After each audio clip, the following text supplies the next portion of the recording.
female remedy, etc. Black cohosh. Fairy wands, they're also called, if you're just purely horticultural. They're native to North America. They look like a spine, excellent for spinal injury. Actually, whiplash and stuff. Moods, like when your cerebral spinal fluid is all bound up. I can't say that that's from any particular organ, but you get a kind of too introspective, brooding, dark state of mind, and the fluids get moving better then. This peony root, they've cut off the flowers, past its flowering now. That is a very ancient, important female remedy in China and in Greece as well. We're not going to talk about it much now, but it is probably up there next to black cohosh. They don't have much black cohosh in China, so they use peony root more. So I'm not sure. Easter lily here, this beautiful lily, or perhaps Lilium. It's a hybrid though. Oh, there's a gooder little one down there. And it's more like the Easter time lily, and that is a good female remedy too, although we wouldn't use this hybrid here. And it does bloom naturally in July, not at Easter time. They like torture them with hormones and stuff to get them to bloom then. You can plant your bulbs out from Easter, and they'll last 2, 3, maybe 4 years, especially perhaps they should be down about, well, they come down there. They should be several inches under the ground. 6 would be best. Maybe make them an inch more. And they're very good for mucus in the menstrual blood, for mucus in the womb, fallopian tubes. They're clearing there, and infertility therefore, because the egg and the sperm can't move well. And how would you know blood in the it's because it's stringy and brownish color, the menstrual blood. Your book, The 7 Herbs of Teachers, has an excellent description in many ways. Yeah. This is New England aster, which is not traditionally used, which is very beautiful in September. Not traditionally used in herbalism, but Jim McDonald from Michigan used it a lot for asthma. And he just says it's very immediately relaxing and so on. This is a different kind of catnip. Boy, there's a geum. This is one of the most beautiful plants. I don't know if it's... Okay, this is prairie smoke. It has a beautiful flower that looks like smoke. And it is native to our prairies, and one that passed back from kind of prairie restoration people back into ornamental gardening. And it is very much like the other geums and stuff. Like I showed you agrimony and stuff, and Mary too. Remember how agrimony had that little leaves along the side there? So this looks a lot like agrimony, but maybe it's a little bit tense, so there's some tension related. It's a American Indian remedy. It's a ovarian remedy. I can't remember. I've never used it. Paul Red Elk and Tanaga taught me about it, though. 2 Indian people. Well, that's not shown up, but there is this is the Siberian squill. That's an old bronchitis, bronchopneumonia remedy, still used in European medicine. Because, boy, you get badly infected deep lung problem, you can die from it. Doesn't matter how much antibiotics you have. You want antibiotics and herbs. So when you're talking about all of these possible remedies for these plants, are you talking about using all parts of the plants? Or are you thinking, no, I just can't go into which part. We don't have enough. Okay. No, there again is see, lactiflora. Peonia lactiflora, that means Chinese peony. So that's their Chinese one. I talked to a horticulturalist and said, what's the difference between the Western and the Eastern, the Greek and the Chinese? And she said they're been so mixed for so many hundreds of years for horticultural purposes that they're really not pure anymore. And that's so that's what they call it, but it's probably not quite as pure. I never have used this, but palladium is used in homeopathy, and it's for smoking cessation. But boy, that's a pretty interesting looking plant. um, Laatra spicata, that is a wild prairie plant, and more used in flower cutting arrangements and stuff. It'll have a very beautiful um, reddish burgundy flower, so to speak, or reddish pink burgundy. Pulmonaria, lungwort, looks like somebody spit on it. So that was its signature. It was good for respiratory problems, and it actually is good. It's good for like emphysema, broken down lung. It's for the lung form of the lungs. It really helps bad cases. They're probably incurable. This is a little bit more spotted than some. Like this leaf here is more typical of the wild. I've seen it in the wild in Europe too. It's native to Europe, and that is a shade tolerant plant. Like this is not very shady. You could definitely get that to grow in a shady place. I would have thought it would have been over here.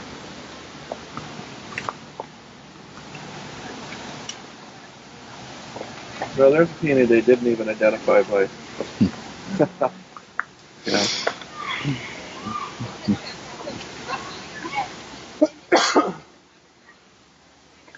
Oh, no. Okay. Well, here is a Solomon seal, one of my all-time favorite plants.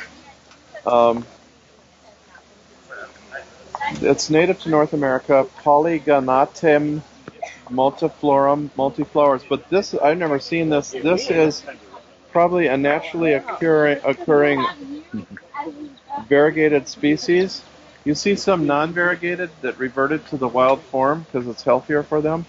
But the variegated is the white all mixed in through that. There's a Japanese variety that's naturally that way, where it's naturally variegated. It's as if someone selected it and that's all that's left. In Japan, the original green one didn't survive. The variegated one did.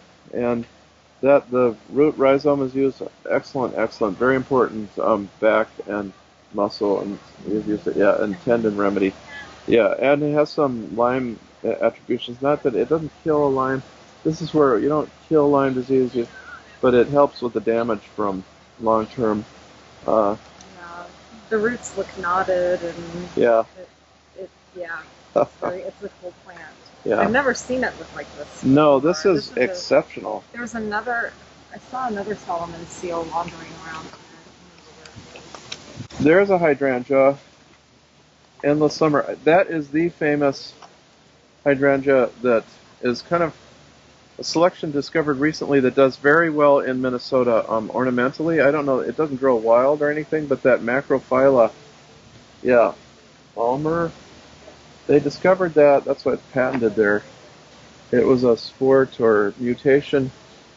Hydrangea's native south of here, but that one blooms a long time. It's particularly good in our far north here and makes it through the winter. Of course, there's hydrangeas that make it through the winter. They don't procreate, though, except by spreading by root. But hydrangea, I think it's the root, is used for kidney stone remedy. I couldn't say from looking at it that there's much. There's a bit of a kidney signature in that, there's kidneys are in pairs, so the leaves are in pairs there across the stem. That's a little bit of a traditional signature. Actually, that slightly yellow color is like kind of liver gallbladder. It's really more active. Let's see.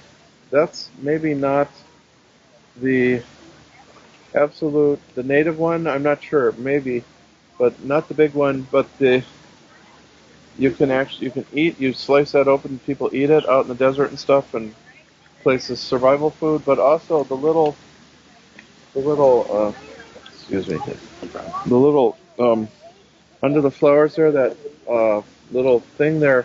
On some species it turns red, and that's an important diabetes remedy. Kind of expensive, takes a lot of them. Also, some of these parts of the plant are used, you can get in a Mexican food store too. So, the yucca glauca is the native yucca that's native into Minnesota, southeast, western Minnesota, down Pipestone and so on, Luzerne. And soapweed it's called, it's high in saponins. precursor of steroids, and that is used like kind of like a cortisone substitute. If you had painful joints and stuff, it would help with bringing that inflammation down, and perhaps with regulation and rebuilding of cortisone in the um, in the adrenal cortex. No, it's used internally. Yeah. What do you do with the white flowers? It maybe. Well, they certainly are beautiful. So that's a cousin of the century plant, and where I lived in California, one of the century plants bloomed. I never got to see it in bloom because I left early, but it was like 30 feet tall, just unbelievable. Yeah. Such a beautiful color. This has ended up just being a ground cover. They identified it. Well, that's not the juniper we use, but there is native juniper, Juniperus horizontalis. That's like in gin and stuff, the berries, flavored gin. It's actually there's a lot of different uses to juniper. Bladder infection, kidneys, arthritis, acts on the pancreas, pancreatitis, which is a very obnoxious disease. No, that may be the native one, Juniperus communis. That's a selection of common juniper. So that is the proper Latin name, I guess. So advanced from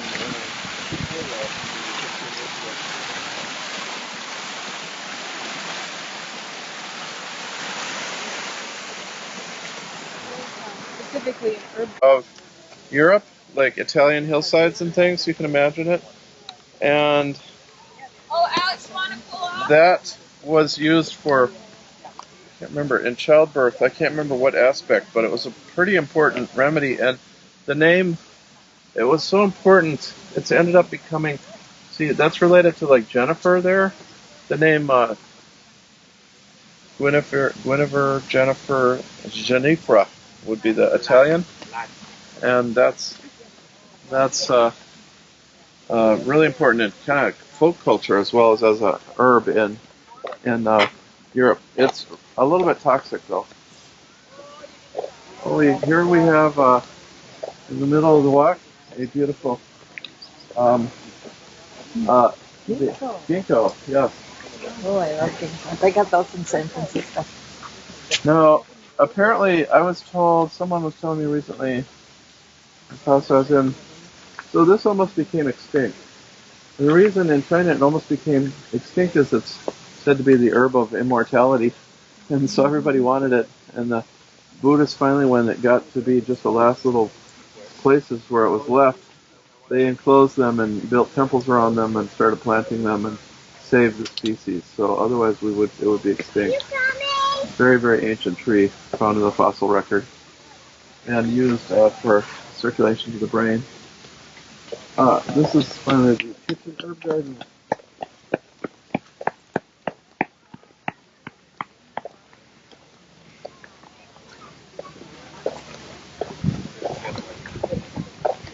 All sorts of thyme, and thyme can be used one time or another, can be used interchangeably, pretty much.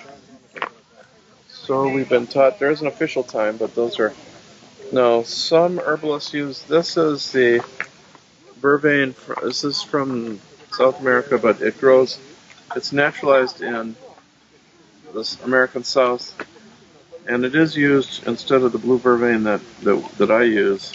It's a little sweeter, it has similar properties, a little different. But blue vervain, you can tell, is for tension. Really tense.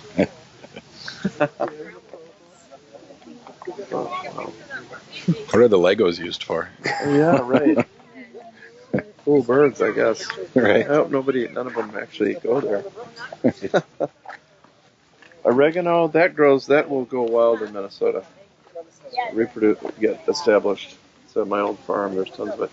Now, Salvia officinalis Bergarten, grown for culinary purposes, also medicinal. That particular strain is particularly grown for its leaves. Doesn't maybe produce as many flowers. Here's one, the Vietnamese polygonum. Polygonums have all sorts of purposes. This one's not native, although they really flourish. So this is at the farmer's market and stuff used Japanese, Vietnamese cooking. I won't talk about that one, but it's cousins. The one with the mark, the black mark on the leaf is used.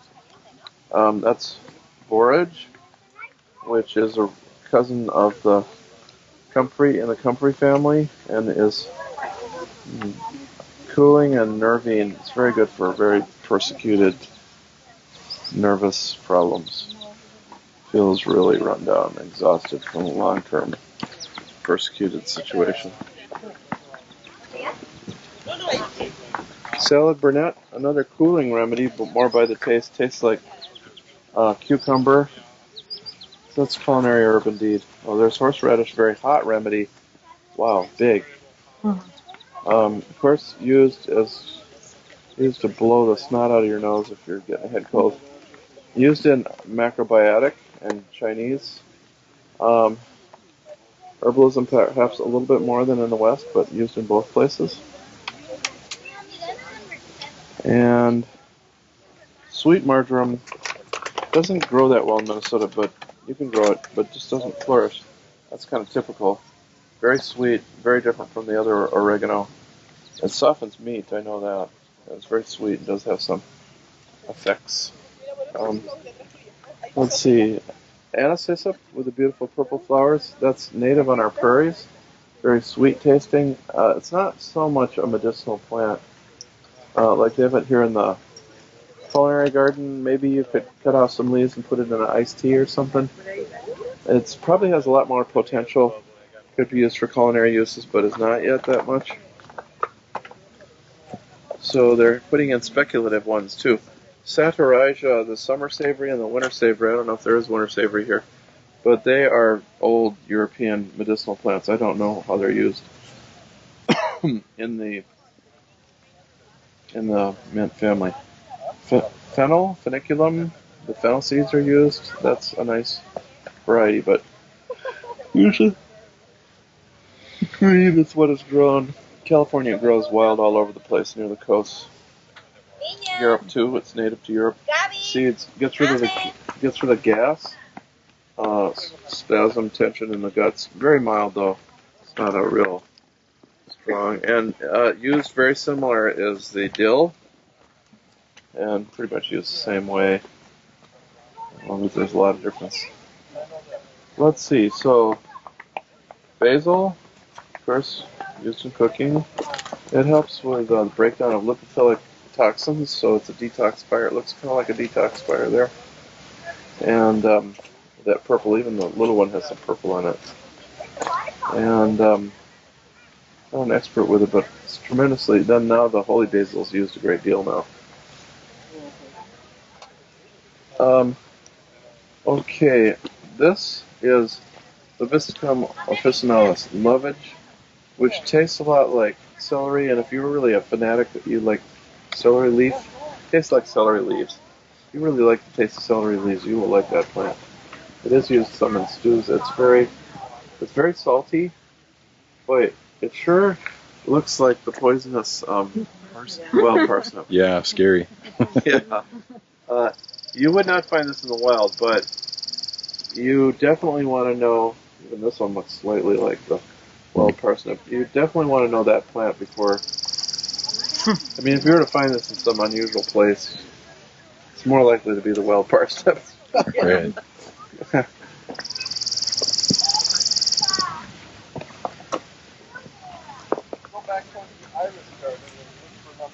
I've read oregano. Lavender. You just barely can grow lavender here. What is that? One's the different basil, of course.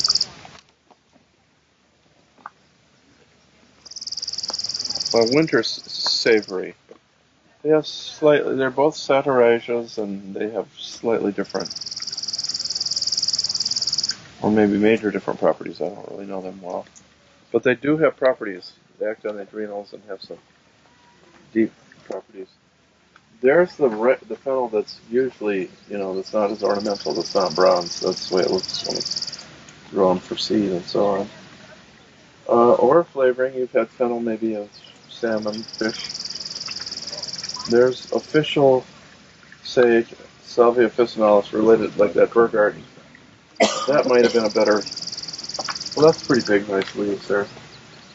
Good sage. That's perilla, that red shiso, which is a Chinese herb.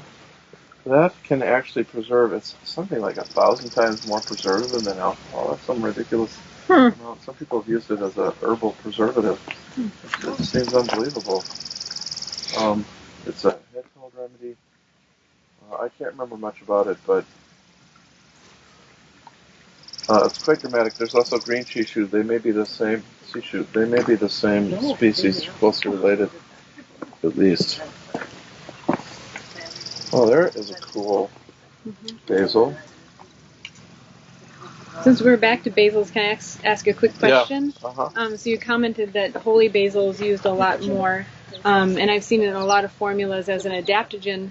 Is it particularly more adaptogenic than any of the others, or what do you think makes it different medicinally?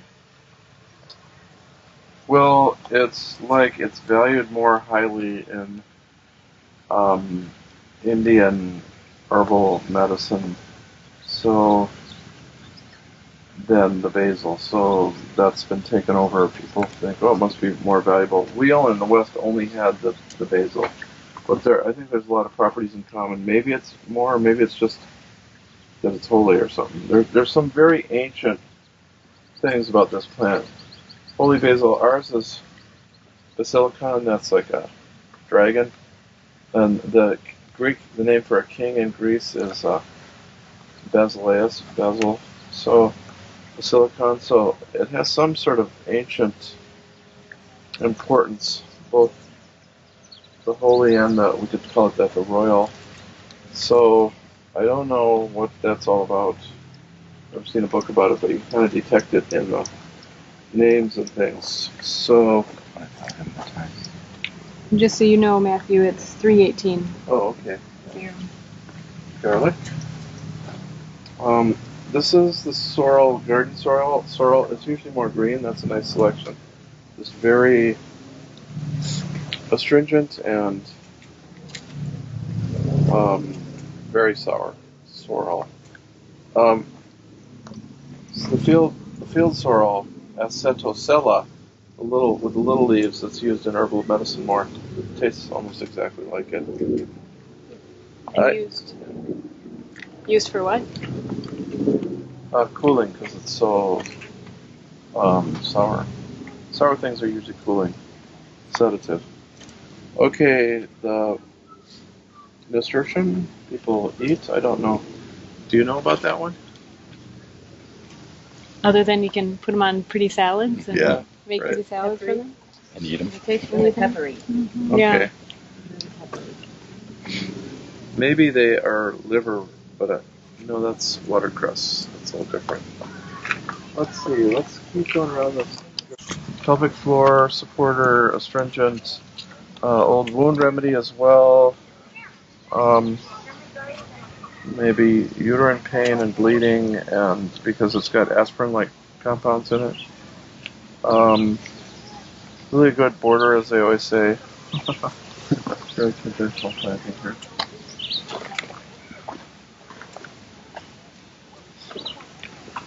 Oops, sorry. Capsicum and a hot pepper. So, of course, there it is in there. Oh, lemon verbena. I don't use lemon verbena. It's not it doesn't overwinter. It's being grown as an annual from the tropical region, but it is both medicinal and culinary. But there's our famous hot pepper. It originates in Central America. That one even has a Nahuatl or Aztec root name on it. Oh, I love the rattlesnake master. That's a culinary, evidently a small, different type of rattlesnake master than what I'm used to. Ours usually grows about 3 times as big. It's really, any rattlesnake master, well, or Orangium, is interesting. They're all just fascinating looking plants. Chinese lantern physicalis, I believe, yes. physalis. Tomatillo. This actually naturalizes in Minnesota. It's all on my old farm at Sunnyfield. And it has the Chinese lantern, it's called. Those will turn orange, so they look a little like a pumpkin, but then inside you have a little tomatillo, a little small yellowish fruit, which is tomato-like. And I don't know, how other people use them for culinary uses, but you can certainly eat them right out of there. And I believe that they are actually medicinal in China or something. Coriander, which is the seed will become coriander seed, and then the leaf is cilantro, so it provides two herbs in one. And cilantro pulls heavy metals out of the tissues into the bloodstream, but it doesn't empty them out of the bloodstream. There's other herbs that get it out of the bloodstream, like ground ivy, which is everywhere. Wow, here's something I've never seen in my life, which is a whitish-looking. Is that really white? A white borage. Wow. Okay, white borage. Well, it's probably just a selection. Lost its color one day through some sort of genetic thing, and someone saved it. Again, for nerve stability. They give different borage. Well, rose. This may be this. Well, this looks like Rosa rugosa, maybe, or some kind of wild rose, not a, garden beauty rose. And maybe they're growing it because the rose hips are culinary, but we use the petals or the rose hips really extensively. Similar uses usually. There can be some difference, but roses are cooling. Rose hip is cooling. Good for digestive heat.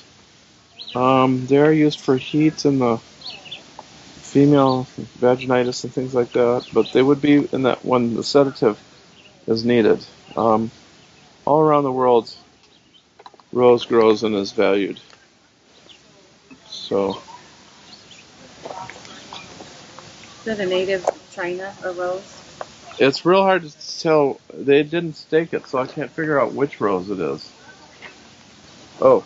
Is rose generally native of China? Where's the center of origin for rose? Well, the most beautiful roses come from Persia, the flowering rose, but rose is all throughout Europe, Asia, China, and the United States. So maybe God put them everywhere. Yes, it's like garlic. Yep, literally everywhere. Yeah. Here, they've really gone to lengths to get everything culinary. There's hops there, which also is medicinal, the hops being a relaxant to the mind. There's all through here, this whole spot. But these leaves are a little more typical there. Those are kind of atypical, some of them. Unless there's something else mixed in there. But these are very typical, that lobed leaf. The only genus related to marijuana, they're in their own little family, the two. The hops and the marijuana. Isn't that interesting? Think, how are we going to succeed with the humans? Sweet woodruff, a sweet-smelling galium or lemon balm, which is used in European medicine more than American, but I can't remember how it's used. Probably thins the blood though. It's kind of got that pungent vanilla flavor. It's good flavoring. This is interesting. This got in. This is a wild pineapple weed. A wild. Oh no, it's come over here from the actual. It looks like pineapple weed. Maybe it is, but it's probably chamomile that's spreading around here. There's a bunch of chamomiles. And I can't give you the Latin name species on that just because probably the Matricaria chamomilla, I call it Chamomilla matricaria after the old homeopathic name, but at any rate, that's there. There's peppermint, there's spearmint, Kentucky kernel. Why does that taste different? Well, it's pretty good. What did you say woodruff is good for? Yeah, I don't know that much. It thins the blood, though, I'm pretty sure. Parsley there. Yeah. We do use strawberry leaf to cool the kidneys. The leaf can be made into a recreational beverage as well as the fruit being eaten. Yeah. So there's the lavender fit coat. That's just one of the few that grows in Minnesota very easily, kind of easily. And that Munstead, the other one. Those are the two lavenders that grow here well. Calendula, we use so much. This is an ornamental species. In fact, this is barely culinary. The European peasants would collect the flowers all summer and throw them in the stew in the wintertime for immune protection. So even the culinary use was medicinal, and more it's a medicinal plant. They've really filled this garden out with every conceivable culinary application. Thanks for joining us. If you are interested in learning more, you can visit our website at matthewwoodinstituteofherbalism.com. You can find all of our social links in the description below. Also, please subscribe to our channel so you can keep up with the latest videos.